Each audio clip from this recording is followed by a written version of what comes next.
Hello, আসসালামু আলাইকুম সবাইকে। কি অবস্থা সবার? নবম দশম শ্রেণীর রসায়ন অধ্যায় 5-এর 4 নম্বর ক্লাসে আপনাদের সবাইকে স্বাগতম। তো গত ক্লাসে আমরা কি দেখছিলাম? গত ক্লাসে হচ্ছে আমরা আয়নিক বন্ধন এবং সমযোজী বন্ধন সম্পর্কে ধারণা লাভ করছিলাম। তো আজকে আমাদের দেখতে হবে যে আয়নিক এবং সমযোজী যৌগের যে বৈশিষ্ট্যগুলো আছে সেগুলা কি কি হতে পারে। যেমন প্রথম যে বৈশিষ্ট্য আছে সেটা হচ্ছে গলনাঙ্ক এবং স্ফুটনাঙ্ক। তো যেই যৌগে আয়নিক বন্ধন থাকে সেই যৌগকে আয়নিক যৌগ বলা হয়, আমরা আগেও জানছি। এবং যেই যৌগে সমযোজী বন্ধন থাকে সেই যৌগকে সমযোজী যৌগ বলা হয়। তো আয়নিক যৌগের গলনাঙ্ক এবং স্ফুটনাঙ্ক নর্মালি ক্ষেত্রে অনেক কি হয়, বেশি হয়। কারণ তাদের মধ্যে আকর্ষণ শক্তিও বেশি থাকে, তাদের বন্ধনটা অনেক দৃঢ় হয়। কিন্তু সমযোজী যৌগের গলনাঙ্ক এবং স্ফুটনাঙ্ক আয়নিক যৌগ থেকে অনেকটা কি হয়, কম হয়। কিন্তু কেন? এটি আসলে সত্যি আয়নিক যৌগে ধনাত্মক ঋণাত্মক প্রান্ত থাকে। আমরা কিন্তু আগে শিখছি যে আয়নিক যৌগ হতে হলে দেখা যায় যে তাদের মধ্যে একটা ধনাত্মক প্রান্ত সৃষ্টি হয় এবং একটা ঋণাত্মক আধানের সৃষ্টি হয়, যেটা হচ্ছে ক্যাটায়ন এবং অ্যানায়ন। এই আধানদ্বয় পরস্পরের সাথে দৃঢ়ভাবে আবদ্ধ থাকে, খুব শক্তভাবে। আয়নিক যৌগে এরূপ অসংখ্য ধনাত্মক ঋণাত্মক আধান পরস্পরের কাছাকাছি থেকে একটা ত্রিমাত্রিক সুবিন্যস্ত হয়ে একটা স্ফটিক তৈরি করে। ঠিক আছে, 3 ডাইমেনশনাল একটা স্ট্রাকচার তারা তৈরি করে। এতে তাদের আন্তঃআণবিক যে আকর্ষণ বলটা সেটা অনেক বেশি হয়ে যায়। তাদেরকে ভাঙা অনেকটা ইম্পসিবল হয়ে যায়, মানে অনেক বেশি শক্তি প্রয়োগ করতে হয়। ফলে এদের একে অপরের কাছ থেকে দূরে সরিয়ে নিতে বা গলিয়ে ফেলতে আমাদেরকে অনেক বেশি তাপশক্তি দরকার হয়। কাজেই এদের গলনাঙ্ক আর স্ফুটনাঙ্ক অনেক কি হয়, বেশি হয়। তাহলে আমরা জানতে পারলাম যে আয়নিক যৌগের কেন গলনাঙ্ক স্ফুটনাঙ্ক বেশি হয়। অন্যদিকে সমযোজী অনুসরণের মধ্যে আন্তঃআণবিক আকর্ষণ মূলত আমরা দেখছি যে দুর্বল ভ্যান্ডারওয়েলস বলের কারণে কিন্তু হয়ে থাকে। তো কাজেই সমযোজী যৌগে আন্তঃআণবিক আকর্ষণ বল অনেক কি হয়, কম হয়। এই জন্য এদেরকে সাধারণত একটু সামান্য তাপ প্রদান করলে এরা একে অপরের কাছ থেকে কি হয়ে যায়, দূরে সরে যায়। অর্থাৎ এদের গলনাঙ্ক স্ফুটনাঙ্ক অনেক কি হয়, কম হয়। তাই না? এদের মধ্যে খুব কম থাকার কারণে তারা একজন আরেকজন থেকে বিচ্ছিন্ন হয়ে যায়। একইভাবে তোমরা আয়নিক যৌগ সোডিয়াম ক্লোরাইডের পরিবর্তে কপার সালফেট, তারপরে sodium nitrate, potassium chloride, calcium chloride ইত্যাদি ব্যবহার করলেও একই বিষয়টা দেখতে পাবা। অন্যদিকে সমযোজী যৌগ হিসাবে গ্লুকোজ, চিনি ইত্যাদি ব্যবহার করে পরীক্ষাগুলো সম্পন্ন করতে পারো। স্ফুটনাঙ্কের ক্ষেত্রে সমযোজী যৌগ হিসাবে আমাদের অতি পরিচিত পানি ব্যবহার করা যায়। সব পরীক্ষাতেই দেখতে পাবা যে আয়নিক যৌগের গলনাঙ্ক স্ফুটনাঙ্ক সমযোজী যৌগের ক্ষেত্রে কি থাকে, সমযোজী যৌগ থেকে অনেক বেশি থাকে। ঠিক আছে, এরপরে যদি বৈশিষ্ট্য নিয়ে আমরা আলোচনা করি সেটা হচ্ছে যে দ্রব্যতা বা দ্রবণীয়তা। যে কতটুকু আয়নিক যৌগ কি পানিতে গুলে নাকি না সেটা আমরা দেখব। যে তোমরা একটা বিকারে বা কাচের একটা পাত্রে নির্দিষ্ট পরিমাণ পানি নাও, এরপর এতে আয়নিক যৌগ হিসাবে সোডিয়াম ক্লোরাইড অথবা খাদ্য লবণ যোগ করে নাড়াতে থাকো। দেখবে সমস্ত খাদ্য লবণ পানিতে দ্রবীভূত হয়ে গেছে, মানে কি গুলে গেছে। তো এরপর আমরা কাপড় কাচার সোডা, যেটা সংকেত হচ্ছে এখানে দেওয়া আছে, এগুলো আপনাদের এমসিকিউর জন্য খুব ইম্পর্টেন্ট। তারপর হচ্ছে তুতে বা অন্য বেশ কয়েকটা আয়নিক যৌগ নিয়ে একইভাবে আমরা পরীক্ষা করব। দেখতে পাবা যে প্রতিটা ক্ষেত্রে আয়নিক যৌগ পানিতে কি হচ্ছে, দ্রবীভূত হচ্ছে। অর্থাৎ তোমরা বলতে পারো যে সকল আয়নিক যৌগ পানিতে দ্রবীভূত হয়।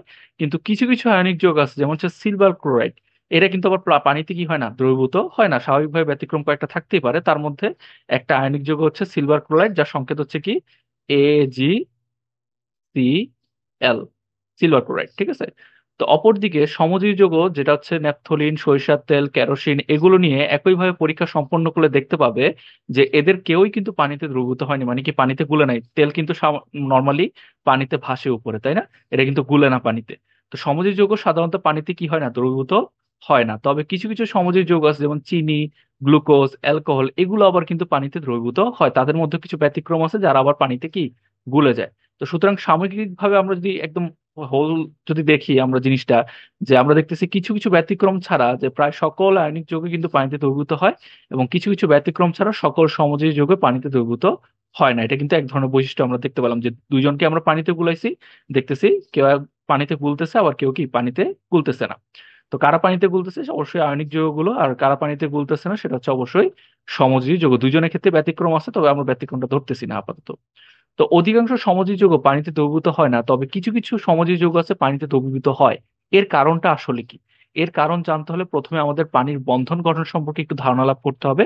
যে তোমরা জানো হচ্ছে পানি একটা সমযোজী যৌগ, নিজে একটা কি, পানি নিজে একটা সমযোজী যৌগ। অর্থাৎ পানির অণুতে একটা অক্সিজেন পরমাণুর সাথে দুইটা হাইড্রোজেন পরমাণু ইলেকট্রন শেয়ার করার মাধ্যমে তারা সমযোজী বন্ধনে আবদ্ধ থাকে, তাই না? আমরা জানি সমযোজী যৌগ ইলেকট্রন শেয়ার করে।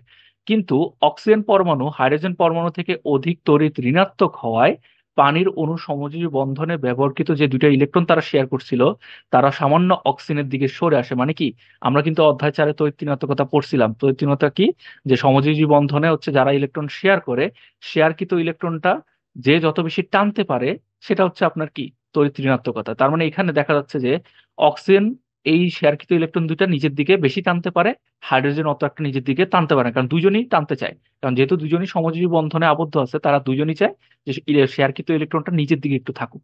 তো এই জন্য অক্সিজেন বেশি টানতে পারে, এই জন্য একটু সামান্য ওর দিকে কি হয়ে যায়, ইলেকট্রন দুইটা সরে যায়। সে কারণে অক্সিজেন পরমাণু অনেকটা আংশিক ঋণাত্মক আধানের মতো আচরণ করে, এবং হাইড্রোজেন হচ্ছে আংশিক ধনাত্মক আধান, মানে যেহেতু হাইড্রোজেন বেশি টানতে পারে না, ও ছেড়ে দেয় অক্সিজেনের জন্য। ওর অক্সিজেন যেহেতু টানতে পারে, নিতে পারে ইলেকট্রন, এই জন্য সে আংশিক ঋণাত্মক আধানে পরিণত হয়। তো অর্থাৎ পানির অণুতে আংশিক ধনাত্মক এবং আংশিক ঋণাত্মক প্রান্তের সৃষ্টি হয়ে যায়। এরকম ধনাত্মক এবং ঋণাত্মক আধান প্রাপ্ত সমযোজী যৌগকে নর্মালি আমরা পোলার সমযোজী যৌগ বলি। ঠিক আছে, পরীক্ষায় আপনাদের এই টপিকটা খুব ইম্পর্টেন্ট, যে পোলার সমযোজী যৌগটা আসলে কি। যে যেসব সমযোজী যৌগের আপনার কি আংশিক ধনাত্মক এবং আংশিক ঋণাত্মক প্রান্তের সৃষ্টি হয়, সেগুলো হচ্ছে আপনার কি পোলার সমযোজী যৌগ। সুতরাং পানি একটা পোলার সমযোজী যৌগ, এবং দ্রাবক হিসাবে পানি একটা পোলার দ্রাবক। দ্রাবককে আমরা জানি যে এই জিনিসটার মধ্যে মূলত কোনো একটা দ্রব্য দ্রবীভূত হয়। ঠিক আছে, তো মনে রাখবে যে সমযোজী বন্ধনস্থ ইলেকট্রন যুগলকে কোনো পরমাণু কর্তৃক নিজের দিকে, যে আমি যে একটু আগে বললাম যে তৈরিত্রিণাত্মকতা জিনিসটাকে এখানে কিন্তু কাকে বলাটা আবার দিয়ে দিছে ওরা, যে সমযোজী বন্ধনে শেয়ারকৃত যে ইলেকট্রন দুইটা আছে, কোনো পরমাণু যদি নিজের দিকে সেটা আকর্ষণ করার ক্ষমতা দেখায়, সেটা হচ্ছে মূলত কি তৈরিত্রিণাত্মকতা।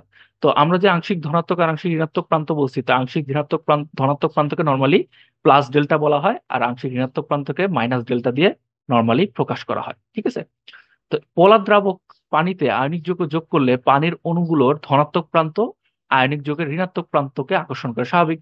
পজিটিভ নেগেটিভকে আকর্ষণ করবে। একইভাবে পানির অণুর যে ঋণাত্মক প্রান্ত ছিল, সেটা আয়নিক যৌগের ধনাত্মক প্রান্ত অথবা ক্যাটায়নকে আকর্ষণ করে। এই আকর্ষণ বলের মান যখন আয়নিক যৌগের অ্যানায়ন ও ক্যাটায়নের মধ্যকার আকর্ষণ বল থেকে বেশি হয়, তখনই অ্যানায়ন ও ক্যাটায়ন পরস্পর থেকে বিচ্ছিন্ন হয়ে পানির অণু দ্বারা পরিবেষ্টিত হয়, তাই না? যে আমি যদি সোডিয়াম ক্লোরাইড লবণটা আমি ধরেন পানিতে দিছি, তো সোডিয়াম প্লাস, তাহলে পানির মাইনাস কে, পানির মাইনাস হচ্ছে অক্সিজেন। ঠিক আছে, তো এই সোডিয়াম অক্সিজেনকে টানে, আবার হচ্ছে আমাদের যে ক্লোরিন আছে সে হাইড্রোজেনকে টানে। তো এদের মধ্যে এক ধরনের টান সৃষ্টি হয়, আকর্ষণ বলের সৃষ্টি হয়। এই আকর্ষণ বলটা যখন, টানার যে আকর্ষণটা, সেটা যখন অনেক বেশি হয়ে যায়, আয়নিক বন্ধনটাকে তারা ভেঙে ফেলে। আয়নিক বন্ধন থেকেও যখন এই আকর্ষণ বলটা অনেক বেশি হয়, তারা পরস্পর থেকে আলাদা হয়ে যায় আয়ন আকারে, তখন সেটা পানিতে কি হয়ে যায়, গুলে যায়। ঠিক আছে, পানির অণু দ্বারা তখন পরিবেষ্টিত, তখন আমরা দেখতে পাই না লবণটাকে। ঠিক আছে, আয়ন আকারে তারা গুলে যায়। তো এইভাবে আয়নিক যৌগ মূলত পানিতে দ্রবীভূত হয়। তো সোডিয়াম ক্লোরাইড আয়নিক যৌগ, তাই সোডিয়াম ক্লোরাইড পোলার দ্রাবক পানিতে দ্রবীভূত হয়। আবার মিথানল যে আছে পোলার যৌগ, তাই মিথানল পোলার দ্রাবক পানিতে দ্রবীভূত হয়। মিথেন আয়নিক যৌগ নয়, আবার পোলার যৌগও নয়, কাজেই মিথেন কি পানিতে দ্রবীভূত হয় না, কারণ ওর ধনাত্মক ঋণাত্মক প্রান্ত নাই। স্বাভাবিকভাবে সমযোজী যৌগ হতে নর্মালি কি, সমযোজী যৌগ সমযোজী যৌগতে পানিতে গুলে না।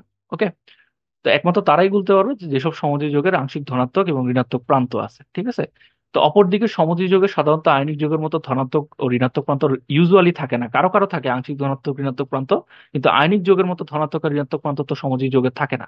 তাই পানির অণুর ধনাত্মক ঋণাত্মক প্রান্তের সাথে সমযোজী যৌগের কোনো আকর্ষণ বা বিকর্ষণও ঘটে না।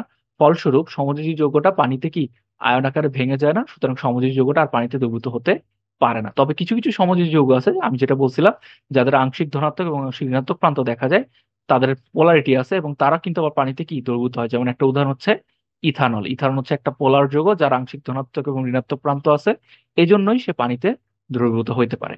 এটা গেল আমাদের কি একটা বৈশিষ্ট্য। এবার আমরা দেখবো হচ্ছে বিদ্যুৎ পরিবাহিতা। যে একটা বিকারে খাদ্য লবণ জলীয় দ্রবণ এবং অন্য একটা বিকারে চিনির জলীয় দ্রবণ নাও, মানে একটা পাত্রতে আমি চিনি দিয়ে গুলা পানি নিছি, আর একটাতে লবণ দিয়ে গুলা পানি নিছি। ঠিক আছে, তো উভয় দ্রবণে আমরা কি করছি, ইলেকট্রোড হিসাবে দুইটা গ্রাফাইট দণ্ড বসাইছি। এই যে যেমন দেখেন, দুইটা গ্রাফাইটের দণ্ড বসাইছি, কিংবা যে কোনো ধাতব দণ্ড আমরা দুবাই দেখতে পারি ছবির মতো। এরপর উপরোক্ত উপায়ে একটা ব্যাটারি দিয়ে, যেখানে একটা ব্যাটারি দিয়ে আমরা একটা বাল্ব তার দিয়ে যুক্ত করে দিব। ঠিক আছে, কি দেখলে দেখবে যে খাদ্য লবণে দ্রবণযুক্ত বর্তনীতে বাল্ব জ্বলছে, কিন্তু চিনির জলীয় দ্রবণযুক্ত বর্তনীতে বাল্ব জ্বলতেছে না। মানে কি, লবণ পানিতে আমি যদি দুইটা গ্রাফাইট দ্বন্দ্ব দিয়ে তার দিয়ে একটা বাল্ব লাগাই দিই ব্যাটারি দিয়ে, তখন দেখা যায় এই বাল্বটা জ্বলে উঠছে, কিন্তু চিনির যে দ্রবণটা ছিল সেটার ক্ষেত্রে জ্বলতেছে না। কেন? এটার কারণটা কি? কারণটা হচ্ছে, অর্থাৎ খাদ্য লবণ বা সোডিয়াম ক্লোরাইডের জলীয় দ্রবণ বিদ্যুৎ পরিবহন করে, কিন্তু চিনির জলীয় দ্রবণ বিদ্যুৎ পরিবহন করতে পারে না। তার মানে এখান থেকে আমরা একটা মানে আইডিয়া নিতে পারি যে আয়নিক যৌগ নর্মালি কি বিদ্যুৎ পরিবহন করে, সমযোজী যৌগ নর্মালি বিদ্যুৎ পরিবহন করে না। তাহলে এই থেকে আমরা বলতে পারি যে আয়নিক যৌগ জলীয় দ্রবণে মানে পানিতে বিদ্যুৎ পরিবহন করতে পারে, কিন্তু সমযোজী যৌগ জলীয় দ্রবণে বিদ্যুৎ পরিবহন করে না। কিন্তু এর কারণ কি? এর কারণ তোমরা নিশ্চয়ই অনুমান করতে পারছো যে বিদ্যুৎ পরিবহনের জন্য প্রয়োজন হচ্ছে বিচ্ছিন্ন একটা ধনাত্মক আর ঋণাত্মক আয়ন, যেটা হচ্ছে খাদ্য লবণের আছে।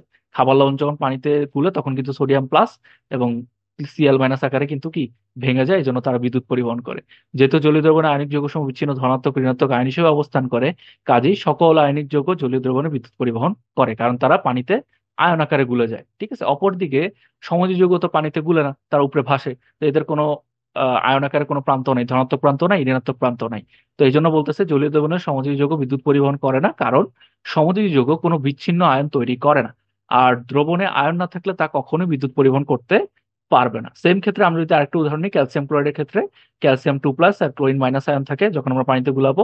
আর হাইড্রোক্লোরিক ক্ষেত্রে H+Cl- থাকে, কাজে এরা বিদ্যুৎ পরিবহন করতে পারবে। কিন্তু সেম পরীক্ষাটা যদি আমরা গ্লুকোজের জন্য করি, তখন দেখবো যে তারা বিদ্যুৎ পরিবহন করতে পারবে না, কারণ এটা একটা সমযোজী যৌগ, তার নিজস্ব কোনো আয়ন নাই। ঠিক আছে, আশা করি আপনারা বুঝতে পারছেন। এরপর যদি আমরা দেখি যে ক্যালাস গঠন, যে প্রতিটা দল, এটা একটা পরীক্ষার মতো, যে প্রতিটা দল দুটো করে বিকার নাও, একটা বিকারে খাদ্য লবণ নিবা, অপর একটা বিকারে চিনি নিবা। এই বিকার দুটার মধ্যে পানি যোগ করো, অল্প তাপ দিয়ে যতটুকু সম্ভব লবণ এবং চিনি পানিতে দ্রবীভূত করো একটু তাপ দিয়ে। এবার প্রত্যেকটা দ্রবণের মাঝখানে একটা করে সুতা ঝুলিয়ে কয়েকদিনের জন্য রেখে দাও। তারপর সুতাগুলো তুলে দেখো তার উপরে লবণ এবং চিনির ক্রিস্টাল বা ক্যালাস জমা হয়েছে। মানে তুমি যদি সুতাতে হাত দিয়ে একটা টান মারো, দেখবো যে গুঁড়া গুঁড়া কি জানি হাতে লাগতেছে। তো সাধারণত সকল আয়নিক যৌগ ক্যালাস আকারে, মানে কি এই যে এরকম স্ফটিক আকারে নর্মালি এরকম গুঁড়া গুঁড়া আকারে থাকে। অপরদিকে কিছু কিছু সমযোজী যৌগ যেমন চিনি ক্যালাস তৈরি করে, তবে বেশিরভাগ সমযোজী যৌগ কিন্তু আবার ক্যালাস তৈরি করতে পারে না। এটা কিন্তু ব্যতিক্রম, যে সমযোজী যৌগের মধ্যে ব্যতিক্রম যারা, যেমন চিনি, তারা আবার ক্যালাস গঠন করে, কিন্তু নর্মাল ক্ষেত্রে সমযোজী যৌগগুলো ক্যালাস তৈরি করতে পারে না। ঠিক আছে, তাহলে এখান থেকে আমরা কি ডিসিশন নিতে পারলাম যে এটা একটা বৈশিষ্ট্য আয়নিক যৌগের, যে সকল আয়নিক যৌগ ক্যালাস আকারে থাকতে পারে কিন্তু সকল সমযোজী যৌগ ক্যালাস আকারে থাকতে পারে না। ঠিক আছে, এখানে মূলত আমাদের সমযোজী যৌগ এবং আয়নিক যৌগের যত বৈশিষ্ট্য আছে সেটা হচ্ছে শেষ। এরপরে যে আমরা টপিকটা দেখব সেটা হচ্ছে মূলত ধাতব বন্ধন। তো ধাতব বন্ধনটা আসলে কি? যে ইতোপূর্বে তোমরা আয়নিক বন্ধন এবং সমযোজী বন্ধন সম্পর্কে জেনে গেছো। তোমরা দেখছো যে একটা ধাতু এবং অপর একটা অধাতু মিলে আয়নিক বন্ধন তৈরি করে, আবার দুইটা অধাতব পরমাণুর মধ্যে সমযোজী বন্ধন তৈরি হয়। কিন্তু দুইটা ধাতব পরমাণু যদি কাছাকাছি আসে, তখন সেটাকে আমরা কি বলবো? তখন আমরা সেটাকে বলবো ধাতব বন্ধন। অর্থাৎ এক টুকরা ধাতুর মধ্যে পরমাণু সমূহ যে আকর্ষণের মাধ্যমে যুক্ত থাকে, তাকেই মূলত আমরা কি ধাতব বন্ধন বলবো। যেমন আমরা যদি একটা উদাহরণ হিসেবে বলি যে তামার তার, সেখানে কিন্তু তামা ছাড়া আর কিছু নাই। তারপর লোহার তৈরি ছুরি, কাঁচি, দা, জানালার গ্রিল, তারপর অ্যালুমিনিয়ামের তৈরি জানালা, সোনার অলংকার ইত্যাদি তোমরা দেখছো, এসবের মধ্যে কিন্তু একই ধাতুর অসংখ্য পরমাণু পরস্পরের সাথে ধাতব বন্ধনের মাধ্যমে কিন্তু আবদ্ধ থাকে। যে একটা বড়, আপনি যদি একটা লোহার টুকরা নেন, সেখানে কিন্তু লোহা ছাড়া আর কিছু নাই, তাই না? লোহার অসংখ্য পরমাণু একসাথে একটা বন্ধনের মাধ্যমে ধাতব বন্ধন তৈরি করে। ঠিক আছে, তো এখানে যে সঞ্চরণশীল ইলেকট্রন পারমাণবিক শ্বাস, সেটা আমরা দেখবো। এটা মূলত কি, যে প্রশ্ন হলো ধাতব বন্ধন হয় কিভাবে। যে প্রত্যেক ধাতব পরমাণুর ইলেকট্রন বিন্যাসে সর্বশেষ কক্ষপথে আপনারা যদি তাকান, তাহলে দেখবেন যে সবার কোনো কারো কারো একটা আছে শেষ কক্ষপথে ইলেকট্রন, কারো কারো দুইটা আছে হাইয়েস্ট, কারো কারো তিনটা থাকে। এবং এদের আকার একই পর্যায়ে অধাতব পরমাণু হচ্ছে কি সাইজে, আমরা কিন্তু অধ্যায় 4-এ পড়ছিলাম যে ধাতুর আকার কিন্তু নর্মালি কি হয়, সাইজটা অনেক বড় হয়। তো ধাতব পরমাণুর সর্বশেষ কক্ষপথে যে ইলেকট্রনটা আছে, এই ইলেকট্রনের প্রতি যে ভিতরে যে নিউক্লিয়াস আছে, তার আকর্ষণটা অনেক কি হয়, কম হয়। কারণ কি, যেহেতু একটা জিনিস চিন্তা করেন, আমি যদি এখানে তার সাইজটা আঁকার চেষ্টা করি, ধরেন এই এটার ভিতরে নিউক্লিয়াস আছে, ঠিক আছে, আর এই অনেক দূরে নর্মাল কি একটা ইলেকট্রন আছে ধরেন। তো এদের মধ্যে যে আকর্ষণটা, এটা কিন্তু অনেক দূর হওয়ার কারণে এদের আকর্ষণটা অনেক দুর্বল হয়। কিন্তু অন্যদিকে আপনি যদি দেখেন অধাতুর ক্ষেত্রে সাইজটা কিন্তু হয় একটু, তার ভিতরে যে নিউক্লিয়াস আছে তাদের মধ্যে আকর্ষণটা কিন্তু খুব বেশি হয়, কারণ সাইজ ছোট। সাইজ ছোট থাকার কারণে তার বাইরে যে শক্তি স্তরে যে ইলেকট্রন গুলো আছে, সেগুলো আকর্ষণ বেশি হয়। কিন্তু ধাতুর ক্ষেত্রে আকর্ষণটা কি হয়, অনেক কম হয়। তো ফলে ধাতুতে পরমাণু সমূহ তার সর্বশক্তি শক্তি স্তরে এক বা একাধিক ইলেকট্রন ত্যাগ করে ধনাত্মক আয়নে সে পরিণত হইতে চায়। স্বাভাবিক, ধাতুর একটা প্রবণতা কি, সে যেহেতু অনেক দূরে, সে এই ইলেকট্রনটাকে ছেড়ে দিতে চায়। তো এই ছেড়ে দিলে আমরা কি জানি যে ক্যাটায়ন মানে ধনাত্মক আয়নে পরিণত হয়। এই ধনাত্মক আয়নটাকে মূলত বলতেছে কি পারমাণবিক শ্বাস। যে একটা ইলেকট্রন ছেড়ে দেওয়ার পরে যে অবস্থা, ধরেন সোডিয়াম, সোডিয়াম একটা ইলেকট্রন ছেড়ে দেওয়া, আমরা গত ক্লাসে দেখছিলাম যে একটা ইলেকট্রন যখন সে ছেড়ে দেয়, তখন কিসে পরিণত হয়, সে Na+ পরিণত হয়, তাই না? এই যে Na+টা দেখতেছেন, এটাকে ধরেন পারমাণবিক শ্বাস বলতেছে, যে প্লাস আয়ন যেটা আছে। ঠিক আছে, তো ধাতব স্ফটিকে পারমাণবিক শ্বাসগুলো সুনির্দিষ্ট একটা ত্রিমাত্রিক বিন্যস্ত আকারে থাকে। তাদের মধ্যে যে স্ট্রাকচারটা, সেটা হচ্ছে 3 ডাইমেনশনাল একটা স্ট্রাকচার। আর ধাতব পরমাণু কর্তৃক ত্যাগকৃত যে ইলেকট্রন গুলা উক্ত পারমাণবিক শ্বাসের মধ্যবর্তী স্থানে মুক্তভাবে ঘোরাফেরা করে। ধরেন এটা পুরাটা একটা সোডিয়ামের টুকরা, ঠিক আছে, সোডিয়াম ধাতুর টুকরা। তো এখানে একটা সোডিয়াম, এটা একটা সোডিয়াম পরমাণু, এটা একটা সোডিয়াম পরমাণু, প্রত্যেকে এক একটা সোডিয়াম পরমাণু। তো এরা প্রত্যেকটা পরমাণু তারা কি একটা করে ইলেকট্রন ধরেন ছেড়ে দিছে। ছেড়ে দেওয়ার কারণে তার বাইরের যে এই যে ইলেকট্রন গুলো দেখতেছেন এদেরকে বলা হয় সঞ্চারণশীল ইলেকট্রন। কারণ কি, এই পুরাটা ধাতু, এটা যদি একটা ধাতব খণ্ড আপনি চিন্তা করেন, ধরেন এটা একটা ধাতব খণ্ড, তো এটার ভিতরে যে প্রত্যেকটা সোডিয়াম পরমাণু যদি একটা ইলেকট্রন ছেড়ে দেয়, তারা এই প্রত্যেকটার মধ্যে চলাচল করতে পারে না, এই ফাঁকা ফাঁকা জায়গাগুলোর মধ্যে, এবং এটা কিন্তু চলাচল করতে পারে, যেহেতু এটা সবই কি একই ধাতুর মধ্যেই আছে। তো এই জন্য এটাকে বলা হয় সঞ্চারণশীল ইলেকট্রন, এবং এরা মুক্তভাবে ঘোরাফেরা করতে পারে। যে এই ধরনের ইলেকট্রনকে সঞ্চারণশীল ইলেকট্রন বলে। এই ইলেকট্রনগুলো কোনো নির্দিষ্ট পরমাণুর অধীনে থাকে না, তখন পুরা এই ধাতব খণ্ডটার অধীনে হয়ে যায়, ঠিক আছে। তো এই ধাতব খণ্ডের অধীনে থাকার কারণে তখন তারা কি, ধাতব আয়নের ইলেকট্রন তখন হয়ে যায়, সেগুলো সবগুলো ধাতব আয়নের ইলেকট্রন হয়ে যায়, ঠিক আছে। তো বলা যেতে পারে যে ইলেকট্রনের সাগরে পারমাণবিক ধাতব আয়নগুলো স্ফটিকের আকারে সুবিন্যস্ত আকারে কি সজ্জিত থাকে, যে এখানে অনেকগুলো ইলেকট্রন ঘোরাফেরা করে। এই অনেকগুলো ইলেকট্রনের মধ্যে শুধুমাত্র কি এই প্লাস আয়নগুলা একটা নির্দিষ্ট আকারে থাকে তারা, ঠিক আছে। তো ধাতব স্ফটিকে দুইটা ধাতব আয়নের মধ্যবর্তী স্থানে যখন একটা সঞ্চারনশীল ইলেকট্রন অবস্থান করে, তখন ইলেকট্রনের প্রতি উভয় ধাতব আয়নই স্থির বৈদ্যুতিক আকর্ষণে আকর্ষিত হয়। তার মানে দেখেন, এই দুইটা ধাতব আয়নের মধ্যে, তাদের মধ্যে একটা ইলেকট্রন আছে, আবার ধরেন এই দুইটার মধ্যে একটা আছে, এই দুইটার মধ্যে একটা আছে, যখন তাদের মধ্যে থাকে তখন একটা বন্ধনের সৃষ্টি হয় তারা, ঠিক আছে, এক ধরনের আকর্ষণ বলের সৃষ্টি হয়, যেটাকে আমরা কি বলি, ধাতব বন্ধন, ঠিক আছে। এই কারণে ধাতব আয়ন দুইটা পরস্পর থেকে বিচ্ছিন্ন হতে পারে না। এটি মূলত ধাতব বন্ধনের একটা মূল কারণ। ধাতুর মধ্যে সঞ্চারণশীল এই ইলেকট্রনগুলোই তাপ এবং বিদ্যুৎ পরিবহনের জন্য মূলত দায়ী। অনুরূপে ধাতুর নমনীয়তা, ঘাত সহতা, ধাতব ঔজ্জ্বল্য ইত্যাদি ধর্ম সঞ্চারণশীল এই ইলেকট্রনের কারণে ঘটতে থাকে। কারণ কি, যে যখন এই ইলেকট্রনগুলো যখন চলাচল করতে পারে, তখন এখানে যদি কারেন্ট কোনো কারণে ঢুকে, সে এক জায়গা থেকে আরেক জায়গায় সুন্দর মতো পাস করে দিবে, ঠিক আছে। এই জন্য বলতেছে ধাতব বন্ধন কি পরিবাহী, বিদ্যুৎ পরিবাহী, তারা সঞ্চারণ করতে পারে, এই যে নমনীয়তা, ঘাত সমস্যা তাদের মধ্যে থাকে, ঠিক আছে। এই যে বিদ্যুৎ পরিবাহিতা আমি যে একটু আগে বললাম, সেটা কিভাবে হয় সেখানে কিন্তু এখানে বলা আছে যে সকল ধাতুই বিদ্যুৎ সুপরিবাহী। ধাতুর স্ফটিকে মুক্তভাবে বিচরণশীল যে সঞ্চরণশীল ইলেকট্রনগুলো আছে, এগুলো বিদ্যুৎ পরিবহনের কাজটা করে থাকে। একটা ধাতব খণ্ডের দুই প্রান্তের সাথে ব্যাটারির ধনাত্মক এবং ঋণাত্মক প্রান্ত সংযুক্ত করলে ইলেকট্রনগুলো ঋণাত্মক প্রান্ত থেকে ধনাত্মক প্রান্তের দিকে প্রবাহিত হবে।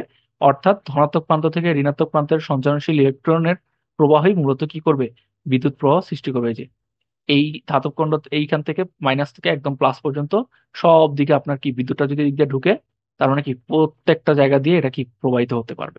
এই জন্য বলা হয় যে ধাতুর বিদ্যুৎ পরিবাহিতা আছে, যেটা হচ্ছে ভিতরে ইলেকট্রন গুলার কারণে সেই প্রবাহটা করতে পারে।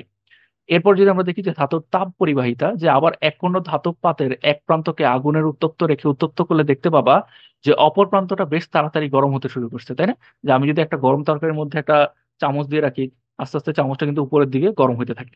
তো এর অর্থ ধাতুগুলো তাপ পরিবাহিতা প্রদর্শন করে। এর কারণের পিছনে কি আছে, সঞ্চারনশীল ইলেকট্রন আছে, তারা হচ্ছে এই তাপটাকে পাস করে দেয়, ঠিক আছে।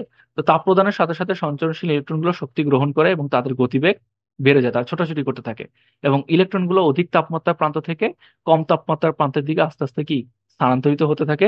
এর ফলে ধাতুতে এক প্রান্ত থেকে অপর প্রান্তে তাপের পরিবহন করে। আপনি যদি এই থেকে ধরেন গরম করতে আসেন, ঠিক আছে, তো গরম হইতে হইতে এখানে যে ইলেকট্রন গুলো আছে এগুলো হচ্ছে ঠান্ডার দিকে যেতে চায়, তার মানে তারা পাস করে দেয়, একটা আরেকটার থেকে পাস করার কারণে এক প্রান্ত থেকে আরেক প্রান্ত পুরাটা কি হয়ে যায়, গরম হয়ে যায়, ঠিক আছে। তো এখানে মূলত আমাদের এই চ্যাপ্টারটা শেষ। এখানে জাস্ট একটা ছোট পরীক্ষা দেওয়া আছে, এটা আপনাদের লাগবে না।